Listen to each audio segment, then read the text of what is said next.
we're hanging out in the car. We're about to leave.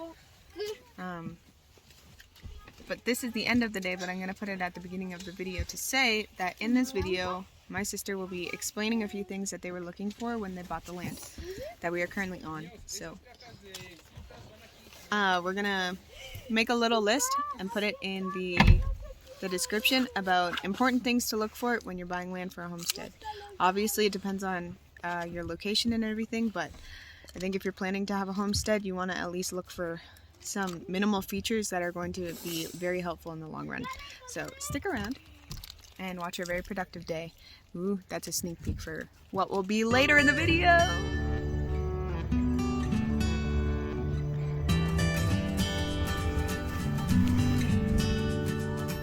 It's a beautiful day in the neighborhood, except it's not a neighborhood yet. It's a tent. Zoel is crying.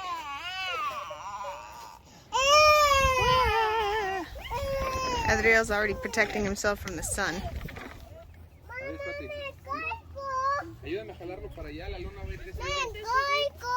Are you stuck? Bájate. No?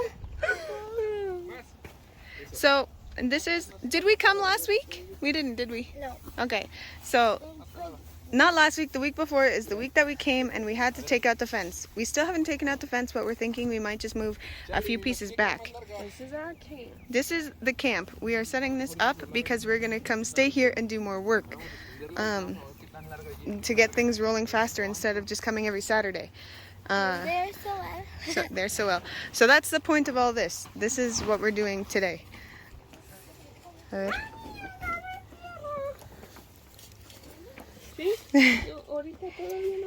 These are one of those moments where it's like you're gonna try it, hopefully it doesn't fail, and if it does, we try again and trust the process. Mistakes are gonna be made, and in order to succeed, we just can't give up. We are making progress building a table. I meant the tarp though. Oh, okay. Look at that tarp. Still going. This is the yurt. Got your yurt. Got your yurt. We are pulling the opposites to pull it really, really tight. This fits about, I don't know, 8 people maybe.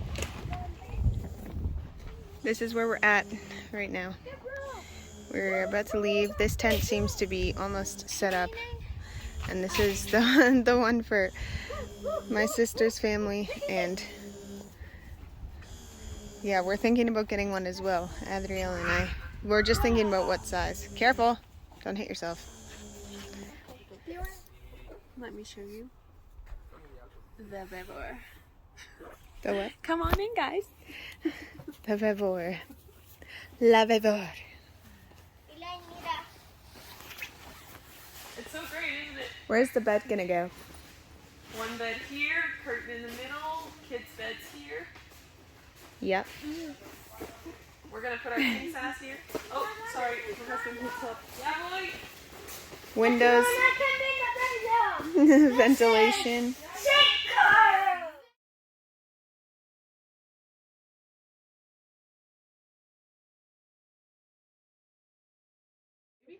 Sí, queremos que se vea. Where's your coffee? I don't got a coffee. She doesn't have a coffee. Tea would be nice. Reishi tea. We'll grow that on the homestead. Okay, so the point of this video, we have here my sister Alex and her most recent baby Soel, who looks like he's a little unhappy. I'm just going to ask you a few questions. What are you looking for in land when you are purchasing it for the purpose of a homestead? Get another one. Alrighty. I think it depends on your goal. Yes, the homestead is a goal, but like I would say, okay, can we start that again? I got confused with the baby. No, it's okay. Keep going. So, our goal for us is to have a legacy. It's so important for us to have our kids close. It's against, I would say, our Canadian culture, where people just, I don't know, you you grow up, you turn 18, the parents want you out of the house, the kids want to be out of the house, the family's separated. Right now we're in Mexico, and we're 2 Canadians living in Mexico, married to Mexicans, and we've learned a completely different way of culture. And that's to have your family close and to want your children to be in close proximity and grow with you and be able to see your grandchildren and not have them separated all over the world. So that's really important for us. We want the legacy, and so when we were looking for a piece of land to buy, it was also space. Can we have communal living happening in this space? Can we have various houses, or even if our children, because we can't force our children to stay close to us, but is it a possibility to have maybe Airbnbs or cabins or rentals or something in the future? So that was really important to us. It depends what other people's goals are. If you only have a small piece of land because you want to grow extra stuff, then you can work on that, or you can look for that. So the first point I would say, I wrote a couple things down here, is location. Location is important because we want to be close to the city. We have our church close in the city, and we have our resources. It's important for us to keep community, to keep serving our church. It's a blessing to have our church. We also want to bless our church and the local community, or maybe even get people to help on our land, to grow, to harvest things, and that sort of thing. So we can help out other people in the local community. The second point I wrote down here was our climate. We looked at some spots really far away, which was Cancun and some tropical areas, which would be great for mangoes and papayas and bananas and all of those coconuts things. But it's really hot. It's really humid. It's not, one second here. Hey. So it's really hot, really humid in Cancun, and it's not really something that we're interested in. We're in a mountainous area here. It's not too cold. It's a 10A hardiness zone. We have 2 planting seasons, which is exciting because in Canada, if some of you guys know, there's not that option of, planting through the winter. So that's really exciting for us. And what else did I talk about the climate? Yeah, it's not too cold, not too hot, and it is drier, but then that leads to my next point, which would be water. Our plan when buying a piece of land was to kind of go in just with the idea of we're going to harvest water. So it was all based on rain. What can we do? How could we create a natural pool to harvest thousands and thousands of liters of water? And that was our idea. So we weren't really specifically looking for a well or a water source.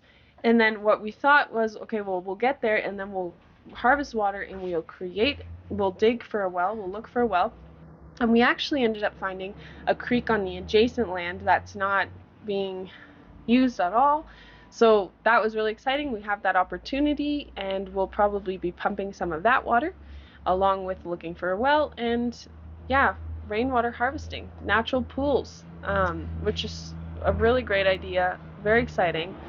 And then just, the resources that we have there, we just have great fertile land, and I think that's something, but I also think in a permaculture idea, that's something that everybody can work towards with compost. We have a worm farm worm compost farm, I guess, that we've started. So we're just looking at how we can keep enriching the soil, and we'll go from there. If you're buying a piece that already has a well, it's going to be much more expensive. So ours literally doesn't have any amenity or resources except dirt. Got your dirt. So if you could quickly sum up those 4 points, just so it's easier to see them on the screen. Okay, 4 points. Or was it 4 points? Or 3? Well, goal first. Your goal, what you're looking to have. Goal. Ours is legacy. Yours could just be growing a couple of extra vegetables. Location, climate, and water. Water is very important. And price. Price, depends. If you're, a millionaire, you could buy whatever you want. Well, thank you so much, Allie.